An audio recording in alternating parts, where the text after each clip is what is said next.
کہتے ہیں آ یار ذرا کچھ بڑا عرصہ ہو گیا بیٹھیے گپ شپ ماریے. وہ گپ شپ ہی نہیں لگا، آ ذرا گپ شپ. اور گپ شپ کیا ہوتی ہے؟ وہ غیبت.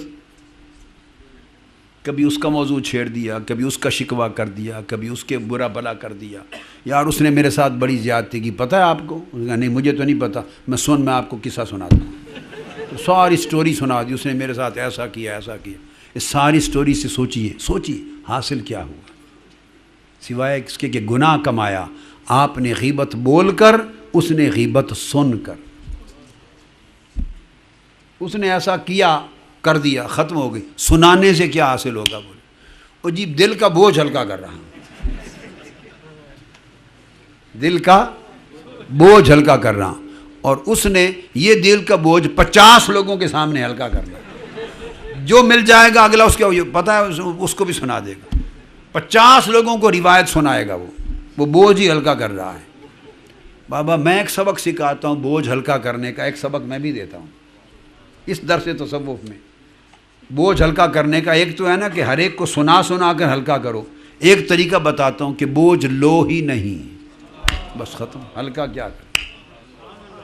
جس نے جو زیادتی کر دی اس کا بوجھ لو ہی نہیں. سمجھو کہ میرا کوئی گناہ ہوگا، مجھے اس کی سزا ملی. میرا کوئی گناہ تھا، مجھے اس کی سزا ملی. میں حقدار ہی اسی سلوک کا تھا. طریقے بتا رہا ہوں، میں حقدار ہی اسی سلوک کا تھا جو اس نے کیا.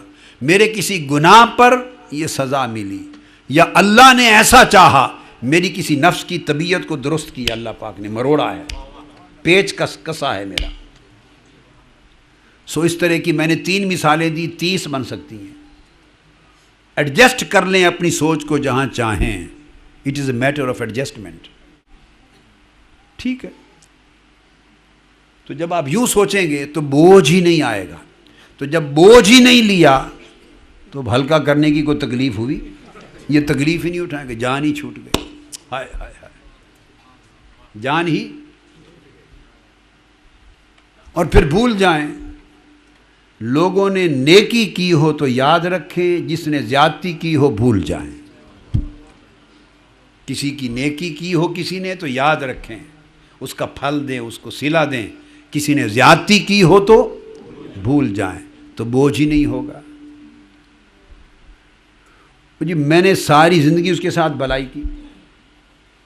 اس کے پیسے نہیں تھے، اسے بیٹے کا داخلہ تھا، میرے پاس آیا، میں نے اس کو پیسے دیے. گھر کھانے کا نہیں تھا تب اس کو خرچہ دیا. اس کی بیوی کی لڑائی ہو گئی تھی، طلاق ہونے والی تھی، ڈیورس، میں نے جا کے رسائی کروائی ان کی. اس کو رشتہ نہیں ملتا تھا، میں نے رشتہ لے کے دیا. اس پہ ٹیکس آ گیا تھا، میں نے اس کو یہ کرایا. پولیس پکڑ کے لے جا رہی تھی، میں نے صفائی دی، وٹنس دی. 1000 احسانات ہیں. انسان دکھ ہے تو دکھ نہ ہو تو کیا ہو جی. اتنی بھلائیاں کی اس کے ساتھ. اچھا بھائی، تو یہ اب میں دوسرا حل بتا رہا ہوں. آپ نے اس کے ساتھ کوئی بھلائی نہیں کی. اس کے ساتھ یہ ساری بھلائی تو آپ نے اپنے ساتھ کی. جتنے عمل آپ نے نیک کیے، ان کا اجر اور ثواب اس کو ملا یا آپ کو؟ جتنے نیک عمل کیے آپ نے، اس کو کھانا دیا، اس کی رسائی کروائی، اس کی مدد کی، داخلہ دیا، جو کیا، اس کا اجر کس کو ملا؟ خدا کے ہاں سے. اس کو ملا؟ بولیے نا، آپ کو ملا. تو کس کے ساتھ بھلائی کی؟ آپ نے اپنا نامہ اعمال بڑھایا، اس کا کیا بنایا؟ اس پر کیا احسان ہے؟ یوں سوچا کرو، یوں سوچا کرو. میری بات سمجھ گئے نا؟ اس سے بوجھ نہیں ہوتا. تو مقصد بات کا یہ کہ غیر ضروری مجالست نہ کریں.